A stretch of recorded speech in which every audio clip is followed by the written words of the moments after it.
ছুটির দিন সকাল সকালই কাঁচা বাজারে হাজির ক্রেতারা। পরিবারের প্রয়োজন ও পুষ্টিগুণ বিবেচনায় কিনছেন সবজি। তাদের পর্যবেক্ষণ, গেল সপ্তাহের তুলনায় দাম কিছুটা কম। নির্বাচনকালীন যানবাহন চলাচল বন্ধ ছিল, তখন দাম যে হারে বেড়েছিল এখন অনেকটাই কমে এবং নিয়ন্ত্রণের মধ্যে। এবারে সাপ্লাইটা বেশি, দামটা কম এখানে। তবে বিক্রেতারা জানালেন বেশিরভাগ সবজিরই দাম বেড়েছে, যদিও সরবরাহে নেই কোনো ঘাটতি। কাঁচা মরিচ গত সপ্তাহে 60 টাকা কেজি আছিল, এই সপ্তাহে 80 টাকা কেজি। 1 কেজি মালে 8-10 টাকা হয়ে যাচ্ছে। লাউ দামটা বেশি বাড়ছে, আর গ্যাসের সপ্তাহে ছিল মানে 60, আজকে সপ্তাহে 80। শাকের দাম একটু বাড়ছে আর কি, 2 টাকা বাড়ছে আর কি। আরেক ধাপ বেড়েছে ইলিশের দাম। অন্যান্য মাছের দামও ঊর্ধ্বমুখী। এখানে অবশ্য মিল পাওয়া গেল ক্রেতা বিক্রেতার কথায়। ট্যাংরা মাছ 500 টাকা, হ্যাঁ এই জায়গায় আজকে 700 টাকা কিনে আনছি।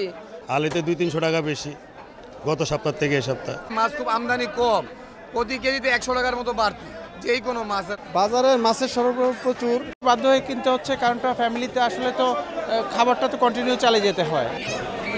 এদিকে দেশি মুরগির দাম প্রতিটিতে 20 থেকে 30 টাকা কমলেও হঠাৎই বেড়েছে ব্রয়লারের দাম।